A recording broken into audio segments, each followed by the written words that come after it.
चाणक्य नीति में चाणक्य ने मृत्यु से भी ज्यादा कष्ट देने वाली चीजों का जिक्र किया है। ऐसे हालात में व्यक्ति की समझदारी ही उसे सुख दे सकती है। चाणक्य कहते हैं कि मनुष्य जीवन आशा और निराशा का मिश्रण है। संसार में 5 ऐसी चीजें हैं जो समय समय पर व्यक्ति दुख और सुख का कारण बनती है। यह है धन, तन, मन, बुद्धि और अध्यात्म। ये हम पर निर्भर है कि हम किस दृष्टिकोण को अपनाते हैं।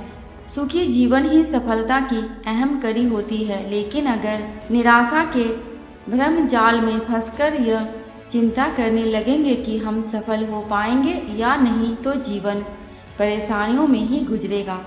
चाणक्य ने एक श्लोक के जरिए मृत्यु से भी ज्यादा कष्ट देने वाली चीजों का जिक्र किया है। ऐसे हालात में व्यक्ति की समझदारी ही उसे सुख प्रदान कर सकती है। चाणक्य कहते हैं कि मौत केवल पल भर का दुख देती है, लेकिन जिल्लत की जिंदगी लोगों को तिल तिल मारती है। इंसान हर दिन अंदर ही अंदर खोखला बनता चला जाता है। चाणक्य ने बताया है कि अपने सम्मान से समझौता करते हैं, उन्हें आए दिन अपमानित होना पड़ता है। ऐसे लोग अपमान का कड़वा घूंट पीकर जीवन बिताते हैं। बार बार अपमान सहने वाले इंसान का समाज में ओहदा भी कम होता है। लोग भी उस इंसान को नापसंद करने लगते हैं, यहाँ तक कि अपने साथ छोड़ जाते हैं। अपमान का ऐसे ले बदला चाणक्य कहते हैं कि अगर कोई शख्स अपमान करे तो उसे एक बार सहना समझदारी है, दूसरी बार हुए अपमान को सहन करना उस शख्स के महान होने का परिचय देता है। लेकिन अगर तीसरी बार भी बेइज्जती सहनी पड़े तो यह व्यक्ति की मूर्खता कहलाती है। जब कोई आपका अपमान करे तो उसे उसकी भाषा में जवाब ना दे, क्योंकि विरोधी आपके हर वार के लिए तैयार रहता है। चाणक्य कहते हैं कि बेइज्जती का बदला लेना हो तो दुश्मन के सामने आपकी एक मुस्कुराहट ही आपका सबसे बड़ा हथियार है। मुस्कुराहट के जरिए आप बिना हाथ लगाए उसे गहरी चोट पहुंचा सकते हैं। इन 4 लोगों पर कभी भरोसा मत करना। यह लोग दूसरे का धन, दूसरों की स्त्री को देख इनकी नीयत बिगड़ जाती है। दोस्तों, एक गांव में एक गोविंद नाम का किसान रहता था और उस किसान के 4 पुत्र थे। चारों पुत्र गोविंद के धीरे धीरे बड़े हो रहे थे। गोविंद के 3 बेटे तो काफी बुद्धिमान थे, लेकिन उसका जो छोटा बेटा था वह कुछ कम बुद्धि वाला था। लेकिन उसमें एक विशेषता थी कि वह जितना ही कम बुद्धि वाला था, उतना ही उसका शरीर बलशाली था, तगड़ा और तंदुरुस्त था। उस किसान गोविंद के दिमाग में एक विचार आया कि मेरे 3 बेटे तो काफी बुद्धिमान हैं, वह अपना जीवन किसी न किसी तरह से काट लेंगे, लेकिन मेरा छोटा पुत्र कम बुद्धि वाला है। इसकी जीविका के लिए मुझे बड़ी चिंता हो रही है। फिर काफी सोच विचार के बाद वह इस नतीजे पर पहुंचा कि क्यों ना मैं अपने इस छोटे पुत्र को पहलवानी सिखा दूं। वैसे भी इसका शरीर देखने में पहलवानों जैसा है। अब तो उस किसान गोविंद ने अपने छोटे पुत्र को पहलवानी करवाना शुरू कर दिया। उसे बहुत अच्छी अच्छी पहलवानों की खुराक मिलती थी। अब तो किसान का छोटा पुत्र बहुत जल्दी ही बड़ा ताकतवर हो गया। प्रतिदिन कसरत करता था, दौड़ लगाता और पहलवानी के जो गुण थे उन्हें सीखता रहता था। वह हर दिन नए नए दांव पेच सीखता था। इस प्रकार धीरे धीरे समय निकलता गया। किसान गोविंद ने अपने बड़े तीनों पुत्रों का विवाह कर दिया। जब किसान के पुत्रों का विवाह हो गया तो 3 पुत्रों की जो स्त्रियां थीं वह भी किसान के छोटे बेटे से दिन रात जलने लगी। मन में सोचने लगी कि यह छोटा वाला देवर कुछ काम धाम तो करता नहीं है, पूरे दिन पहलवानी करता है और अच्छी अच्छी चीजें खाता रहता है, और हम और हमारे पति तीनों काम धंधे में लगे रहते हैं और यह बैठे बैठे मौज उड़ाता है। यही सोचकर गोविंद के तीनों बहुओं ने अलग होने के लिए विवाद खड़ा कर दिया। जब अलग होने की जिद करने लगी तो किसान गोविंद ने मन में सोचा कि अब मुझे अपने छोटे पुत्र का भी विवाह कर देना चाहिए। यही सोचकर उस किसान ने एक बड़ी सुंदर और विद्वान कन्या की तलाश की और उस कन्या के साथ अपने छोटे पुत्र का विवाह संपन्न करा दिया। दोस्तों, उस पहलवान की पत्नी इतनी सुंदर थी कि उस पूरे क्षेत्र में कोई भी स्त्री उसके समान सुंदर नहीं थी और सुंदर होने के साथ साथ वह बड़ी विद्वान थी। उसे 14 विद्याओं का ज्ञान था। अब विवाह होने के बाद चारों पुत्रों को किसान ने अलग अलग कर दिया ताकि घर में किसी बात को लेकर विवाद ना हो। जब चारों बेटे अलग अलग हो गए तो किसान गोविंद के 3 बड़े बेटे काफी बुद्धिमान थे, इसलिए ये तीनों अच्छी तरह से कमाने खाने लगे। वह हर काम जानते थे, खेती में भी खूब मेहनत करते थे, इसलिए उनका समय बहुत अच्छे से चल रहा था। परंतु जो पहलवान था उसका तो वही काम था अच्छा खाना और प्रतिदिन पहलवानी करना। अब तो बहुत जल्दी ही उसके ऊपर कंगाली आने लगी। उसकी पत्नी उससे दिन रात लड़ने लगी, कहती थी कि तुम कोई काम नहीं करते हो, दिन भर खाली पड़े रहते हो, खाने को अच्छा चाहिए, इस तरह से हमारा गुजारा कैसे होगा। अब तो दोनों पति पत्नी में विवाद होने लगा। उसकी पत्नी जो थी वह काफी बुद्धिमान थी, काफी होशियार थी। एक दिन अपने पति से बोली कि तुम ऐसा करो कि इस देश के राजा के पास जाओ और राजा से कहना कि मुझे नौकरी दे दो। तो पहलवान कहने लगा कि यह तुम क्या कह रही हो, मैं तो कोई काम ही नहीं जानता, केवल कुश्ती लड़ सकता हूँ और भोजन कर सकता हूँ और कोई काम तो मुझे कुछ आता ही नहीं। तो राजा के यहाँ मुझे नौकरी कैसे मिल जाएगी, और मिल भी गई तो मैं वहाँ क्या काम करूँगा। तो वह पत्नी कहने लगी कि तुम इस बात की चिंता मत करो कि मैं कुछ नहीं जानता हूँ, मैं जो कहती हूँ वह तुम करो। मेरे कहने से तुम महाराज के पास जाओ और महाराज से कहो कि महाराज, मैं आपके यहाँ नौकरी करना चाहता हूँ। राजा जब तुम्हें नौकरी देने को तैयार हो जाए तो तुम उसके यहाँ लखटकिया के पद पर नौकरी पर लगना। पत्नी की बात सुनकर पहलवान कहने लगा कि लख क्या होता है। तब उसकी बुद्धिमान स्त्री समझाने लगे कि देखो, राजा के यहाँ 1 लाख टका रोज पाने वाला एक नौकर होता है जो हर रोज 1 लाख टका रोज वेतन पाता है। उसका काम यह होता है कि जो काम राजा से ना हो सके, उसकी सेना से ना हो सके, उसके किसी मंत्री से ना हो सके, तो उस काम को लखटकिया को करना पड़ता है। तो पहलवान बोला कि मैं तो कुछ जानता भी नहीं हूँ, फिर मैं उस काम को कैसे करूँगा। तब पत्नी बोली, देखो तुम चिंता मत करो, मैं हूँ ना, आप तो बस चले जाओ यहाँ और महाराज से कहना कि मुझे लखटकिया की नौकरी चाहिए। दोस्तों, पहलवान अपनी पत्नी की बात सुनकर उदास मन से राजा के दरबार को चल देता है। जब राजा के दरबार में पहुंचा, महाराज ने देखा कि बड़ा बलवान पहलवानों जैसा शरीर वाला एक आदमी मेरे दरबार में आया है। तो राजा समझ गए कि शायद यह व्यक्ति नौकरी की तलाश में आया होगा। महाराज ने उससे पूछा कि आप किस लिए आए हैं। तो वह कहने लगा कि महाराज, मुझे नौकरी चाहिए। राजा ने पूछा, अच्छा ठीक है, आप हमें बताओ कि आप करोगे क्या, आप क्या कर सकते हो। तब वह पहलवान कहता है, महाराज, जो काम आपसे नहीं होगा, जो काम आपकी सेना से नहीं होगा, किसी मंत्री से नहीं होगा, वह काम मैं करूँगा, परंतु इसके बदले में मैं आपसे 1 लाख टका रोज का वेतन लूँगा। राजा कहने लगा, तो अच्छा, लखटकिया की नौकरी करोगे। वो पहलवान कहने लगा, जी महाराज। राजा ने अपने मंत्रियों से विचार विमर्श किया और कहा कि देखो तो जरा, क्या हमसे पहले कभी किसी राजा ने किसी लखटकिया को नौकरी पर रखा है या नहीं। अब तो राजा के मंत्री ने जब पहले के रजिस्टर में देखा तो उन्हें पता चला कि महाराज के पिता ने ही एक लकटकिया को रखा था। तो मंत्री कहने लगा, महाराज, आपके पिता ने भी एक लकटकिया को नौकरी पर रखा था। अपने मंत्री की बात सुनकर राजा ने कहा, तो ठीक है, हम भी अपने यहाँ एक लकटकिया को रखते हैं। यही सोचकर राजा ने उस पहलवान को लकटकिया के रूप में अपने यहाँ नौकरी दे दी। लकटकिया कहने लगा, तो ठीक है महाराज, आप मुझे रहने के लिए कोई अच्छा सा कमरा दे दीजिए। जब भी कोई ऐसा काम पड़ेगा जो आपसे ना हो, आपकी सेना से ना हो, आपके किसी मंत्री से ना हो, तो आप खबर भेजकर मुझे बुलवा लेना।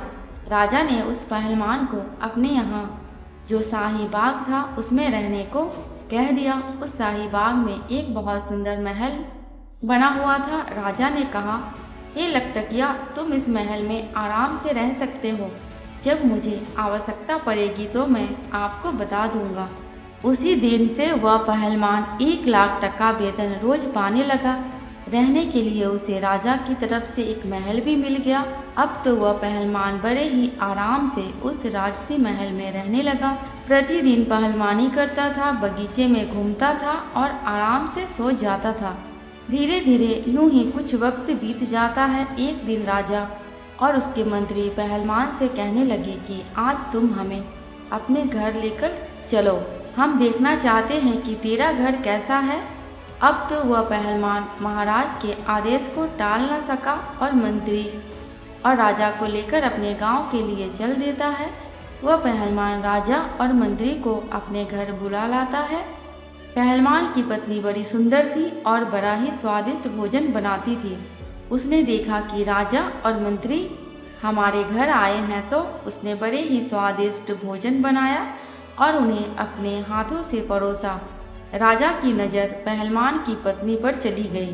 पहलवान की पत्नी तो सुंदर थी ही, इतनी सुंदर थी कि राजा की रानी भी उसके सामने कुछ नहीं थी। राजा यह देखकर आश्चर्य में पड़ गया और भोजन करने के बाद महाराज और मंत्री वापस चले आए। अब राजा मंत्री से कहने लगा कि मंत्री, इस पहलवान की पत्नी कितनी सुंदर है, हमारी रानी तो इतनी सुंदर नहीं है। मंत्री ने कहा, हाँ महाराज, सुंदर तो बहुत है, परंतु क्या किया जाए, यह तो अपना अपना नसीब। किसी के नसीब में सोना है तो किसी के नसीब में मिट्टी भी नहीं। राजा बोला, मंत्री, मुझे यह बताओ कि हम इसकी पत्नी को पाना चाहते हैं। किस तरह से हम इसकी पत्नी को अपनी पत्नी बना सकते हैं, हमें क्या करना चाहिए। दोस्तों, कहते हैं राजा योगी अग्नि जल, इनकी उल्टी रीत है, इनसे हमेशा बचकर चलो। राजा के उल्टे नियम होते हैं। राजा और मंत्री सोचने लगे, पहलवान की पत्नी को राजा के महल में कैसे लाया जाए। अब तो वे उसी दिन से पहलवान की पत्नी को हड़पने का षड्यंत्र रचने लगे। धीरे धीरे कुछ समय और बीत जाता है। इधर महाराज की जो माँ राजमाता, वह बीमार पड़ जाती है। जब राजमाता बीमार पड़ गई तो महाराज ने बड़े बड़े वैद्यों को उन्हें दिखाया, परंतु किसी भी वैद्य का उपचार उन्हें ठीक नहीं कर पाया। राजमाता के पेट दर्द हो रहा था, उनके बदन दर्द की बीमारी बढ़ती जा रही थी। कोई भी वैद्य हकीम उनका इलाज नहीं कर सका। एक दिन एक वैद्य जी आए। मंत्री ने मन में विचार किया कि मुझे कुछ षड्यंत्र रचना चाहिए। वैद्य को देखकर मंत्री कहने लगा, वैद्य जी, हमारे महाराज की माँ राजमाता बीमार है, क्या आप उनका इलाज कर सकते हैं। वैद्य ने कहा, हाँ, हम अवश्य उनका इलाज कर देंगे। मंत्री ने कहा, देखो जी, आपको इलाज मेरे अनुसार करना होगा। मंत्री ने कहा, मैं आपको 100 मुद्रा दूंगा। आप जब उनका इलाज करो तो इलाज के लिए तुम उनसे ऐसी वस्तु मंगवाना जो कहीं भी उपलब्ध ना हो। वैद्य को जब 100 मुद्रा पकड़ा दिए गए तो वैद्य लालच में आ गया। वैद्य कहने लगा, 100 स्वर्ण मुद्रा पकड़ा दिए गए तो वैद्य लालच में आ गया। वैद्य कहने लगा, चलो मंत्री जी, मैं ऐसा ही करूँगा। अब तो मंत्री वैद्य को लेकर राज दरबार में आता है और राजा से कहता है, महाराज, यह वैद्य जी बड़े ही माने हुए हैं, इन्हें मैं काशीपुरी से बुलाकर लाया हूँ। यह वैद्य जी राजमाता का इलाज करना चाहते हैं।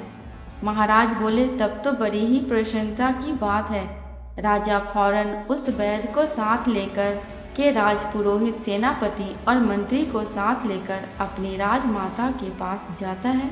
राजमाता का इलाज करने में वहाँ पहले से कई वैद्य लगे हुए थे।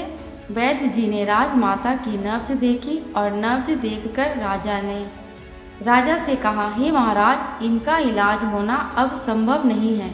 राजा एकदम घबरा गया, कहने लगे, क्यों वैद्य जी, क्या बात है? वैद्य जी ने कहा, राजन, आपकी माता को सिर्फ एक ही वस्तु ठीक कर सकती है। राजा कहने लगा, बताओ वह क्या है? वैद्य बोला, वह वस्तु बड़ी ही दुर्लभ है, इतनी आसानी से नहीं मिल सकती। राजा बोले कि आप बताओ तो सही, मैं उस औषधि को कुछ भी करके ढूंढ कर लाऊंगा। तब वैद्य जी ने बताया कि महाराज, ठीक हो सकती है। 4 होरबीला को मंगाकर आप उनका तेल निकलवाए और उस तेल की मालिश राजमाता के शरीर पर करवाए तो राजमाता बहुत जल्दी स्वस्थ हो जाएंगी।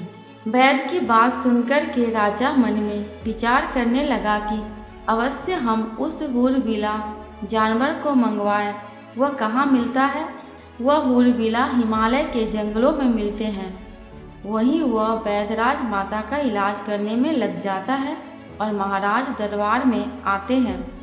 दरबार में आकर महाराज ने अपने समस्त सभासदों को बुलाया, मंत्रियों को बुलाया, सेनापतियों को बुलाया और उनसे कहा कि कोई भी ऐसा योद्धा है जो होरबीला नाम के जानवर ला सके।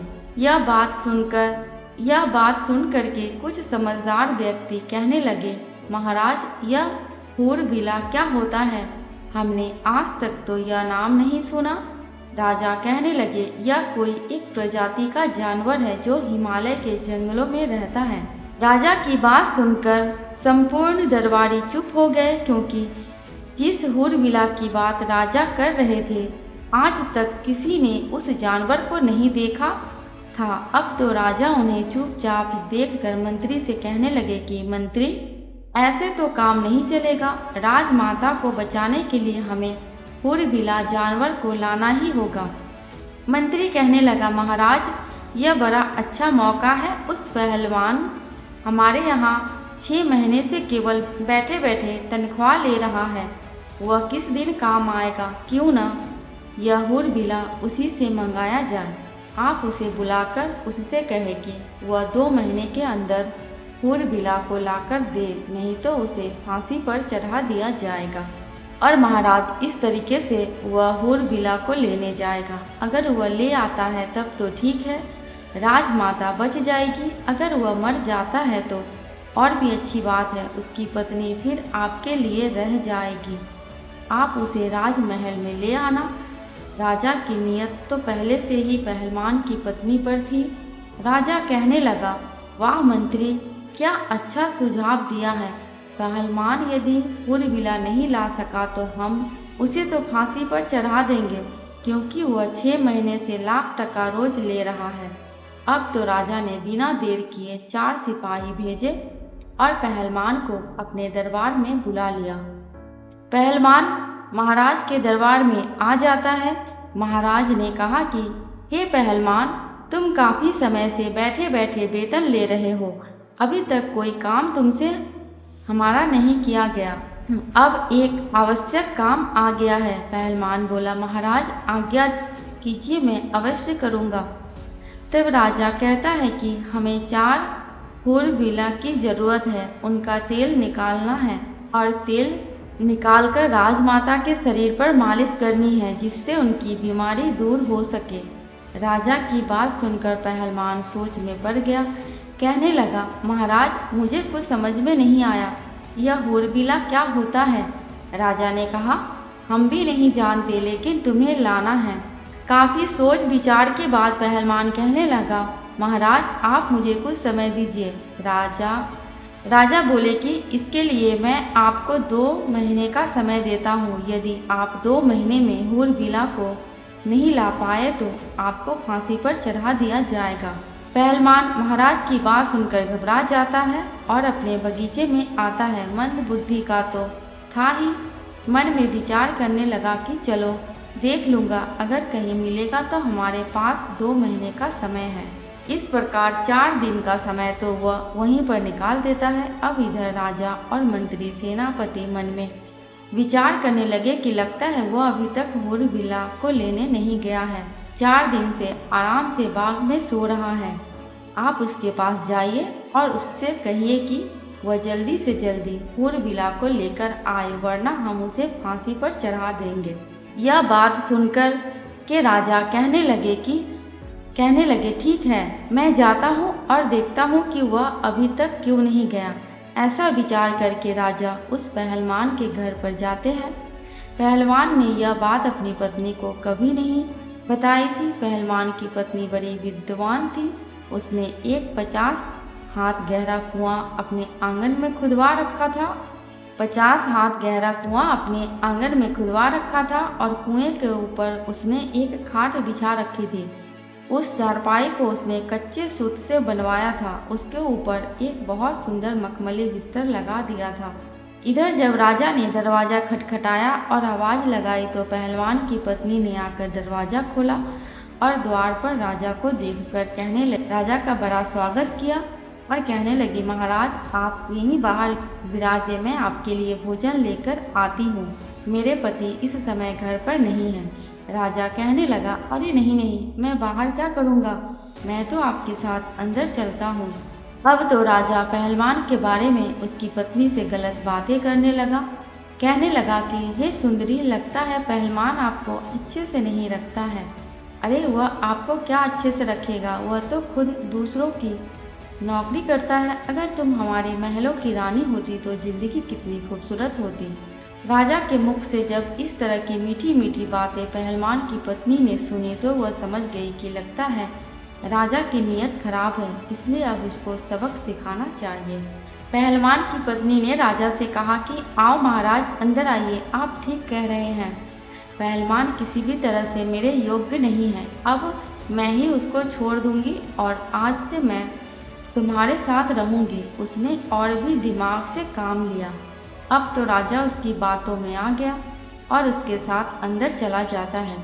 उसके महल में पहलवान की पत्नी ने क्या किया, जो उसने कच्चे सूत का पलंग बनाकर कुएं के ऊपर बिछा रखा था, उसके ऊपर मखमल की चादर बिछा दी थी। उसने राजा से कहा कि आप इस चारपाई पर बैठिए, मैं आपकी सेवा करती हूँ। जैसे ही राजा उस चारपाई पर बैठता है तो कच्चे धागे से बना हुआ वह पलंग टूटकर राजा उस कुएं में गिर जाता है। महाराज सोचने लगे कि यह क्या हुआ, अब तो मैं फंस गया। इधर महाराज नीचे गिर जाते हैं और उधर पहलवान बड़े आराम से समय पास कर रहा था। जब सुबह हुई तो पहलवान की पत्नी ने अपने अपने देवर जेठ के पुत्रों को बुलाया। उनके कई पुत्र थे, उन्हें बुलाया और उनसे कहा कि मैं आपको 50 दूंगी, इसमें एक व्यक्ति है, उसे बाहर निकालो। उसके पुत्रों ने उस राजा को बाहर निकाला और आदेश दिया कि इसको बांधकर इसके ऊपर 50 लगाए जाए। अब तो पहलवान की पत्नी के आदेश पर राजा को 50 कोड़े लगाए गए और कहा कि इसको वापस इसी कुआं में डाल दीजिए। उन पुत्रों ने वापस उसको कुएं में डाल दिया। पहलवान की पत्नी ने कहा कि एक मटके में पानी और 2 रोटी इस कुएं में नीचे रख दो। रस्सी की सहायता से रोटी और पानी भी कुएं में पहुंचा दिया। अब तो रोजाना राजा के साथ वैसा ही व्यवहार किया जाता था। उधर राजा मन में विचार करने लगा कि अब तो मैं बहुत बुरा फंस गया हूँ। अब तो उसके भतीजे रोज उसको कुएं से निकालते और 50 कोड़े मारकर फिर से कुएं में डाल देते। राजा को पीटते पीटते 4 से 5 दिन हो गए। राजा जब अपने दरबार में नहीं पहुंचा, अपने घर नहीं पहुंचा तो मंत्री विचार करने लगा कि महाराज को क्या हुआ। महाराज काफ़ी दिन से पहलवान की पत्नी के पास गए थे, ना जाने क्या कर रहे हैं, मुझे भी चलकर देखना चाहिए। ऐसा विचार करके मंत्री भी चल देता है और जब काफ़ी अंधेरा हो जाता है तो मंत्री उस पहलवान की पत्नी के महल के द्वार पर पहुंच जाता है। आवाज़ लगाई तो पहलवान की पत्नी बाहर आती है। बाहर आकर देखा तो राजा के मंत्री थे। मंत्री कहने लगा कि देखो, मैं राजा का मंत्री हूँ और आपसे मिलने आया हूँ। पहलवान की पत्नी बोली, आप क्यों आए हैं? पहलवान की पत्नी के ऊपर मंत्री की भी नीयत खराब थी। मंत्री कहने लगा कि मैं इसलिए आया हूँ, देखो पहलवान तो अब मर ही जाएगा, वह जीवित नहीं रहेगा क्योंकि वह हिमालय के जंगलों में गया है और तुम कहाँ अकेली यहाँ रहोगी, इसलिए तुम मेरे साथ चलो। आगे की कहानी दूसरी वीडियो में सुनेंगे। दोस्तों, अगर आपको ये वीडियो थोड़ी सी भी अच्छी लगी हो तो प्लीज़ मेरे चैनल को सब्सक्राइब करके मेरी वीडियो को लाइक एंड शेयर कर देना। अंत तक वीडियो में बने रहने के लिए आपका दिल से बहुत बहुत शुक्रिया।